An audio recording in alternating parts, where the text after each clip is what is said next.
اور تکلیف زدہ زندگی گزاری ہے. مجھے خوشیاں اور سکون راس نہیں آتا. آپ اپنے تیر ازمائیے، میں اپنا جگر ازماتی ہوں. یہ کہہ کر اس نے کھٹاک سے فون بند کر دیا، کیونکہ کریم افندی کی کوئی بھی بات وہ ٹال نہیں سکتی تھی. اس کی کوئی بھی ریکویسٹ اس کے لیے حکم کا درجہ رکھتی تھی، چاہے حکم کے تلے اسے ذبح ہی کیوں نہ کر دیا جائے. وہ چنگیز خان کا ہر عتاب سہنے کے لیے تیار تھی. وہ فون زور سے بیڈ پر پٹک کر اپنی دونوں ہاتھوں سے اپنے بال مٹھیوں میں بینچنے لگا. اس کی اتنی جرت کہ اس نے شہریار افندی کو انکار کیا. اب سب دیکھیں گے کہ میں اس چھٹان بھر کی لڑکی کے ساتھ کیا کرتا ہوں. یہ میری زندگی میں شامل ہو کر بچ جائے گی. اس 2 ٹکے کی لڑکی کی کیا ہی اوقات ہے کہ مجھ جیسے انسان کے ساتھ رہے. اف ڈیڈ، میں آپ کو اس کے لیے کبھی معاف نہیں کروں گا. نہ جانے اس لڑکی میں آپ نے کیا دیکھا جسے میرے لیے چنا. وہ لڑکی جسے اپنی جاب تک ڈھنگ سے کرنا نہیں آتی، وہ شہریار افندی کریم کے آنر کی بیوی بنے گی. ہاں، شاید ڈیڈ واقعی پاگل ہو گیا ہے. وہ بے بس سا کہکا لگانے لگا اور ایک دم سے بیڈ پر سیدھا لیٹ گیا. اس کا غصہ صرف ایک چیز سے ہی ٹھنڈا ہو سکتا تھا. وہ بھی سوچ چکا تھا کہ اسے اس لڑکی کے ساتھ کیا کرنا ہے. دیکھتا ہوں مسائلہ کہ تمہارے اندر کتنا جگر ہے کہ تم مجھے سہ نہیں پاؤ گی. میں تمہیں ناکو چنے چپواؤں گا. وہ اپنی سوچ میں نہ جانے کس قدر سفاکیت اختیار کر چکا تھا. آپ ہوتے کون ہیں میری بیٹی کی زندگی کا اتنا بڑا فیصلہ کرنے والے، وہ بھی میری اجازت کے بغیر؟ زرتاشا کا بس نہیں چل رہا تھا کہ کریم افندی کا گلا ہی دبا دے. جس لڑکی سے اس قدر نفرت کرتی تھی اور جس کی ماں سے ان کی برسوں پرانی خواہش تھی، آج وہی لڑکی ان کے گھر میں آئے گی. کریم افندی بیک گراؤنڈ سے ٹیک لگائے اخبار پڑھنے میں محو تھے. انہیں اپنی ماں بیٹے کے جلال اور غصے سے کوئی فرق نہیں پڑتا تھا. زرتاشا کام ڈاؤن، ورنہ تمہارا بی پی پھر سے شوٹ کر جائے گا. تمہارے اور شہریار کے نزدیک آئلہ معمولی سی لڑکی ہے، مگر میں تمہیں آج ایک بار بتاتا ہوں کہ یہ شہریار صرف اور صرف آئلہ کو ہی ڈیزرو کرتا ہے. اور اب تو نکاح جو ہو چکا ہے نا، میں تو آج ہی اسے ساتھ لے کر آنے والا تھا، مگر اس نے مجھ سے 2 دن کا وقت مانگ لیا. اور ویسے بھی شہریار کا بھی غصہ کس قدر ٹھنڈا ہو جائے گا اور وہ ٹھنڈے دماغ سے سوچے گا. شہریار اور میرا غصہ کبھی ٹھنڈا نہیں ہوگا، بلکہ اس لڑکی کو سامنے پا کر مزید بڑھ جائے گا. آپ اس لڑکی پر رحم کھائیں اور اسے گھر سے دور رکھیں. واہ کریم صاحب، ساری زندگی آپ نے مجھے ایک عورت کے نام سے اذیت دی، اور آج اسی عورت کی بیٹی کو میرے بیٹے کی بہو بنا کر میری اذیتوں میں اضافہ کرنے والے ہیں. میں نہیں چاہتی کہ میرا بیٹا بھی وہ زندگی گزارے جو میں گزار رہی ہوں، ایک انچاہی زندگی، ایک ایسے ہم سفر کے ساتھ جس کے لیے میں انچاہی تھی. زرتاشا کو نہ جانے اپنی ماضی کا کون سا تلخ لمحہ یاد آیا کہ ان کا چہرہ مزید سرخ پڑ گیا. مجھے تمہاری کسی قسم کی رائے سے فرق نہیں پڑتا. میں نے تمہیں خوش رکھنے کے لیے ہر ممکن کوشش کی ہے، تمہارے ساتھ نبھا کی، تمہارے سارے حقوق پورے کیے. اگر پھر بھی تم مجھ سے خوش نہیں ہو تو اس لیے میرا کیا قصور ہے؟ میں اپنے رب کے سامنے سرخرو ہوں گا انشاءاللہ، کیونکہ میں نے آج تک ان سے کوئی بھی زیادتی نہیں کی. حال بتا جس کے ساتھ میں نے زیادتی کی ہے، آج اسی کا ازالہ کرنے والا ہوں. کریم افندی نے اخبار ایک سائڈ پر رکھا اور چشمہ اتار کر اپنی آنکھیں زور سے رکھی. شاید وہ ماضی کے کسی بیتے لمحے کی قید میں آ چکے تھے. اوہ ویل ڈن کریم، ویل ڈن.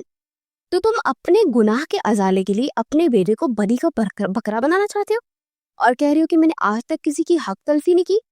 آخر دین کی کون سی کتابوں میں ایسا لکھا ہے کہ اپنی اولاد پر جبر کیا جائے، یوں ان سے گن پوائنٹ پر نکاح نامے پر سائن کروائے جائے؟ بتائیں مجھے.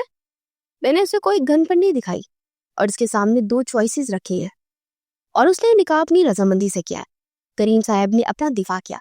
آپ اپنے بیٹے کو ہر اس چیز سے آگ کرنے کی دھمکی دیں گے جس نے اپنا خون پسینہ بہا دیا، راتوں کو جاگ جا کر اس کمپنی کو کہاں سے کہاں تک لے گیا، ورنہ آپ کے ہاتھ میں تو وہ ڈوب ہی رہی تھی. آپ نے اس کے پاس کوئی چوائس نہیں چھوڑی. کریم صاحب، زرتاشا بیگم پھٹ پڑی.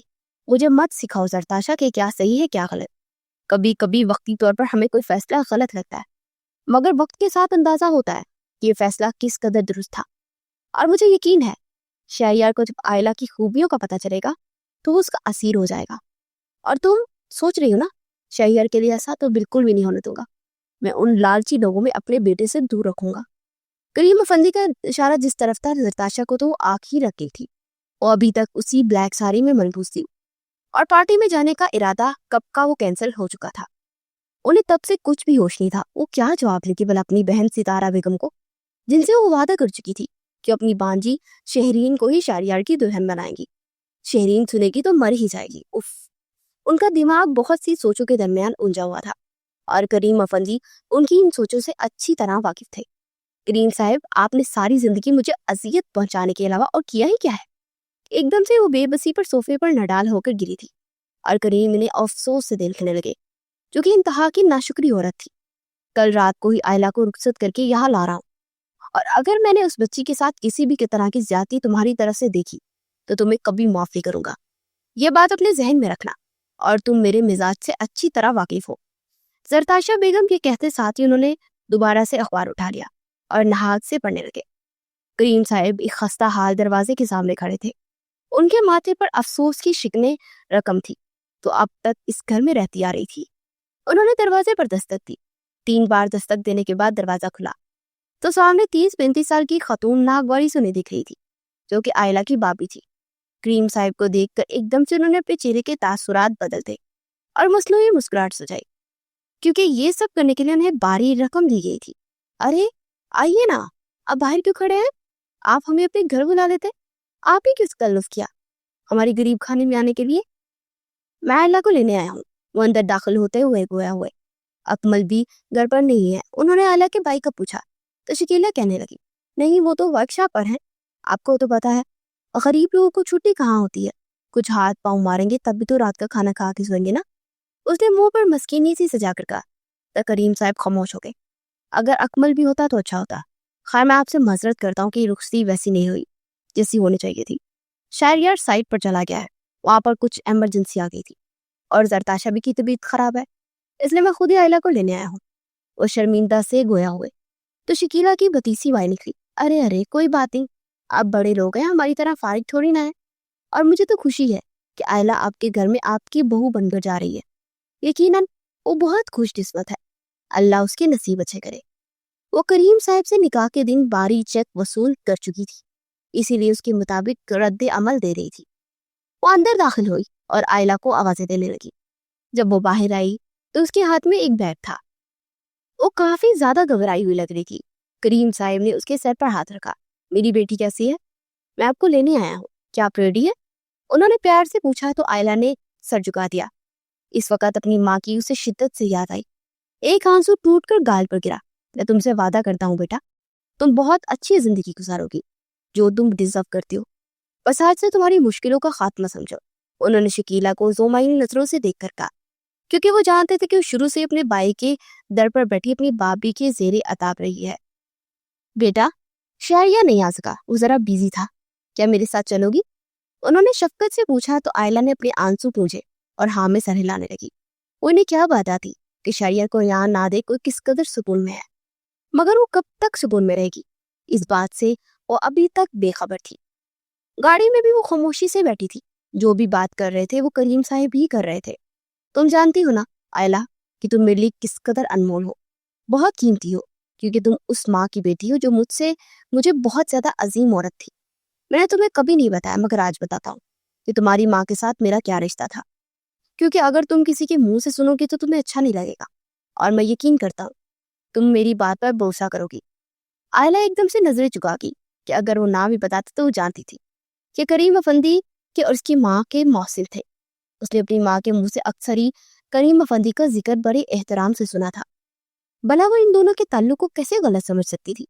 مگر کریم صاحب کی اگلی بات نے اسے بری طرح چونکا دیا۔ آئلہ میں آج تمہیں ایک حقیقت بتاتا ہوں جو میرے علاوہ کوئی نہیں جانتا، اور میرا اور تمہاری ماں زرینہ حیات کا تعلق تو وہ میری سوتیلی بہن تھی۔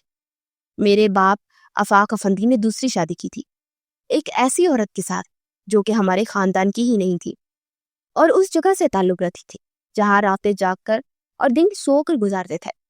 شاید تم بھی اس حقیقت سے واقف تھی، اور تمہیں بتانے کا یہ مقصد ہرگز نہیں کہ تم زرینہ کی بیٹی ہونے پر شرمسار ہو، کیونکہ زرینہ کا قصور صرف اتنا ہے کہ وہ جہاں آرا یعنی میری سوتیلی ماں کی بیٹی تھی جس سے میرے باپ نے شادی کی، مگر وہ شاید بزدل تھے، عشق کرنا تو جانتے تھے مگر جہاں آرا کو سوائے اپنے نام کے کچھ نہ دے سکے، انہیں اپنے خاندان میں عزت مرتبہ اور بیوی کا رتبہ نہ دے سکے، اور یوں وہ بے شناخت ہو کر رہ گئے۔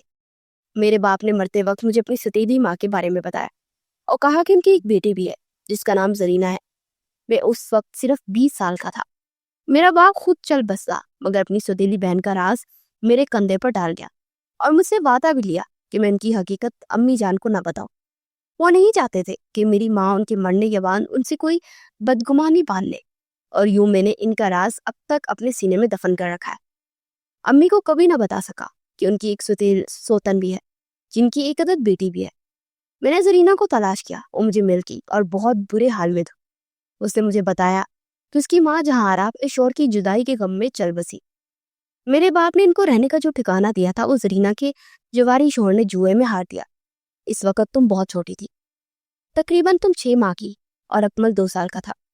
میں نے اپنی بہن کو وہاں سے کہیں اور شفٹ کر دیا، کیونکہ تمہارا باپ نشے میں دودھ جب کراتا تو زرینہ کو بہت مارتا تھا، اور مجھ سے اپنی بہن کی حالت برداشت نہیں ہوتی تھی۔ میں نے تم لوگوں کو اس ظالم انسان کے تسلط سے آزاد کر دیا، مگر میرا کوئی احسان نہیں تھا، کیونکہ میں جو بھی اپنی بہن کے لیے کر رہا تھا نا، وہ تمہارے لیے ہی کر رہا ہوں۔ وہ اس شناخت کے بدلے میں کچھ نہیں ہے جو تم لوگوں سے چھین لی گئی، اس لیے میرا کوئی احسان مت سمجھنا میری بیٹی۔ زرینہ نے مرتے وقت تجھ سے وعدہ لیا تھا کہ میں تمہارا خیال رکھوں گا، کیونکہ تم بہت سادہ اور معصوم تھی۔ اکمل نے تو اپنا گھر بسا لیا، مگر تم اکیلی تھی۔ اپنی ماں کے مرنے کے بعد تو بالکل ٹوٹ گئی تھی، اور یہ مت سمجھنا کہ اپنے بیٹے کے ساتھ تمہارا نکاح کر تو میں صرف تمہاری کفالت کے بوجھ سے آزاد ہوں، کیونکہ میں اسے بوجھ نہیں سمجھتا۔ اور رہا معاملہ شہریار کا، تو اسے تم سے بہتر کوئی نہیں ملے گا۔ میں نے اپنے بیٹے کے لیے صرف بہترین کا انتخاب کیا ہے۔ شہریار بہت اچھا لڑکا ہے، دل کا برا نہیں ہے، اسے سچی محبت کی تلاش ہے جو تم ہی اسے دے سکتی ہو، اور اس کی ذات کا ادھورا پن دور کر سکتی ہو۔ میں چاہتا تو تمہارے لیے کوئی اچھا لڑکا تلاش کر سکتا تھا، مگر اپنے بیٹے سے زیادہ مجھے کسی پر بھروسہ نہیں، اور تمہارے لیے وہ بہت اچھا شوہر ثابت ہوگا۔ بہت وقت لگے گا۔ وہ کریم صاحب کا ہر انکشاف سن کر جیسے سن ہو چکی تھی، تو یہ وجہ تھی کہ اس قدر مہربان تھے، کسی سائے کی طرح اس کی ماں کے اوپر رہتے تھے۔ وہ کبھی بھی باپ کی کمی محسوس نہیں ہونے دی تھی۔ انہوں نے گاڑی پورش میں روک دی۔ سفر تمام ہوا، اور آئلہ اس بات سے واقف نہ تھی کہ سفر تو ابھی شروع ہوا ہے، جو سراسر کانٹوں بڑھا ہے، کیونکہ شہریار کی سنگت اس کے لیے کانٹوں پر چلنے کے مترادف تھی۔ اس نے فون تو کہہ دیا تھا کہ آپ اپنے تیر ازما لیں، مگر حقیقت میں اس کے تیر سہنا کون سا انسان آسان تھا۔ اس نے کانپتے ہاتھوں سے دروازہ کھولا۔ باہر آئی اسے کچھ فہمی نہ تھی کہ اس کے استقبال پر پھولوں کی برسات کی جائے گی، کیونکہ سوائے کریم صاحب کی اس شادی سے کوئی بھی خوش نہ تھا۔ کریم اسے لیے لاؤنج میں داخل ہونے، ان کا چہرہ خوشی سے ہمنار تھا۔ شاید آج وہ اپنے فرض سے سبکروش ہو چکے تھے۔ زرتاشا، ارے نیچے آؤ، دیکھو تو صحیح، تمہاری بہو آئی ہے، اس کا استقبال نہیں کرو گی؟ وہ اپنی بیوی کو آواز دینے لگے، جو اپنے کمرے میں نمودار ہوئی تھی اور خون خوار نگاہوں سے آئلہ کو دیکھ رہی تھی، مگر کریم کے سامنے وہ کچھ نہ بولی۔ جی جی تشریف رکھے آئلہ صاحبہ، اپنے ہی گھر میں سمجھے اس کو، بلکہ یہ آپ کا ہی گھر ہے، ہم تو بس غلام ہیں، یہاں کے اصل مالک تو آپ ہیں۔ وہ طنز کے تیر برسانے لگی۔ آئلہ کو اپنا سانس رکتا ہوا محسوس ہوا تھا۔ پہلے اپنی بھابھی کی باتیں ہر وقت سنتی، اور یہاں زرتاشا نے وہ کمی پوری کر دی تھی، مگر وہ نہیں جانتی تھی کہ زرتاشا کے دماغ میں کیا چل رہا ہے، اسے کس حد تک نقصان پہنچا سکتی ہے۔ ارے بیگم، آپ بھی بڑی ناشکری ہے، بھئی غلام تو ہم ہیں آپ کے۔ وہ قدم قدم چلتے زرتاشا کے پہلو میں کھڑے ہو گئے، انہیں محبت سے ساتھ لگا لیا۔ ان سے ملو آئلہ بیٹا، یہ ہے زرتاشا، اس گھر کی اور کریم افندی کی دل کی ملکہ۔ انہوں نے شوخی سے کہا تو آئلہ ایک دم نظریں چکا گئی، انہیں سلام کرنے کے لیے آگے بڑھی۔ انہوں نے ہاتھ کے اشارے سے اسے وہی رکنے کا کہا۔ اچھا بس ٹھیک ہے، ہو گئی سلام دعا۔ یہ کہتے ساتھ ہی وہ کچن کی جانے پڑی۔ بانو، کھانا لگا دو اور 2 پلیٹیں ایکسٹرا لگا دینا، اب اس گھر میں ایک ایکسٹرا بھی رہے گا ہمارے ساتھ۔ وہ نخوت سے کہا گویا ہوئی اور باہر نکل دی۔ ارے بیٹا، ان کی بات کا برا نہ ماننا، یہ میرے ساتھ بھی ایسے ہی رہتی ہے۔ اور مسکرا کر بولے، بانو پہلے چھوٹی بی بی صاحبہ کو ان کا کمرہ دکھا دے، میرا مطلب شاعر کے روم میں لے کر جائیں اور سامان بھی سیٹ کروا دے۔ وہ نرمی سے بانو سے مخاطب ہوئے تو ایکسائٹڈ سی کچن سے باہر آئی۔ آئلہ کی ہی ہم عمر نظر آنے والی بانو پوری بتیسی نگاہ کر اسے سلام کرنے لگی۔ آئلہ نے مسکرا کر جواب دیا، اچھا بیٹا، آپ ان کے ساتھ جائیں، فریش ہو جائیں، پھر مل کر ڈنر کریں گے، شہریار بھی آنے والا ہوگا۔ وہ یہ کہہ کر اپنے کمرے کی جانے پڑ گئے۔ بانو آئلہ کو شہریار کے کمرے میں لے آئی۔ بی بی صاحبہ، یہ ہے ہمارے چھوٹے نکچڑے پرفیکٹ شہریار کا کمرہ، آپ کو ان میں رہنا پڑے گا۔ اور وہ ایک آنکھ دبا کر بولی، ویسے تو کسی کو بھی اپنے کمرے میں کیا آنے کی اجازت نہیں دیتے، نہ اپنی کسی چیز کو ہاتھ لگانے دیتے۔ ہر ہفتے ان کی روم کی صفائی کے لیے ایک ٹیم آتی ہے جو ہمارے مسٹر پرفیکٹ کے کمرے کے کونے کونے تک کو ویکیوم کر جاتی ہے، ورنہ ہم ملازم تو پیر بھی نہیں مار سکتے یہاں، مگر آپ ان کی مسز ہیں، سو آپ بلا جھجک اندر چلی جائیں اور جس چیز کو چھیڑنا چھیڑ لیجیے بغیر ہچکچائے۔ بانو کمرے کے دروازے کے باہر کھڑی نان سٹاپ اسے بریک کرنے لگی اور آئلہ تو روم دیکھ کر ہی جیسے سکتے میں آ گئی. ایسی روم تو اس نے فلموں میں بھی نہیں دیکھے تھے. سفید اور سیاہ چیز سے سجا یہ روم کسی بلیک اینڈ وائٹ فلم کے جیسا تھا. سفید پردے، سفید قالین اور سفید اور سیاہ ماربل جو کسی شطرنج کی طرح بچھا ہوا تھا، سیاہ اور سفید ٹکڑوں سے بنا ہوا تھا. تیسرا کوئی رنگ نہ تھا. آئلہ قدم قدم چلتی روم میں گئی اور اسے اس روم میں اپنا آپ کسی فقیر کے جیسا لگ رہا تھا. اپنی حالت مزید بدحال سی لگی. میں کسی اور روم میں شفٹ ہونا چاہتی ہوں، اس نے بانو سے کہا تو بانو نے حیرت سے منہ کھولے سے تکنے لگی. ارے کیا میاں بیوی ایک کمرے میں نہیں رہتے؟ اور وہ لاجواب ہوئی تھی. اسے کیا بتا دی کہ اس کی زندگی بھی شطرنج کی بساط جیسی ہے اور شہریار کے لیے صرف ایک مہرہ ہے جسے جب چاہے وہ مات دے سکتا ہے اور اس شطرنج کے کھیل سے وہ باہر کر سکتا ہے. اچھا تم جاؤ. اب وہ نرمی سے بولی تو بانو دروازے سے ہی پلٹ گئی. آئلہ نے ایک ٹھنڈا سانس پڑا اور کمرہ کافی کشادہ تھا اور اوپر والے فلور پر تھا اور نیچے لان کا منظر تھا. اگر کمرے کا تفصیلی جائزہ لینے سوچنے لگی، جو ہوگا دیکھا جائے گا.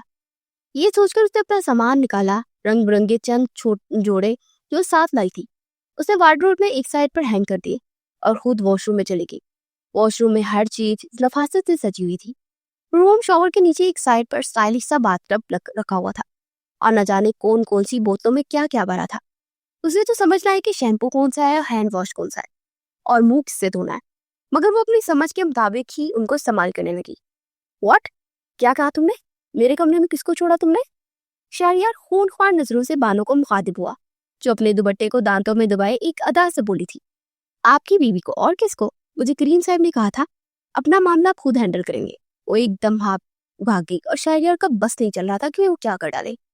اپنے ٹائی کے نوٹ ڈیلی کرتے لمبے لمبے ڈنگ پڑتا اپنے کمرے میں گیا تو بے شمار خوشبوئیں اس کی نسلوں سے ٹکرائی.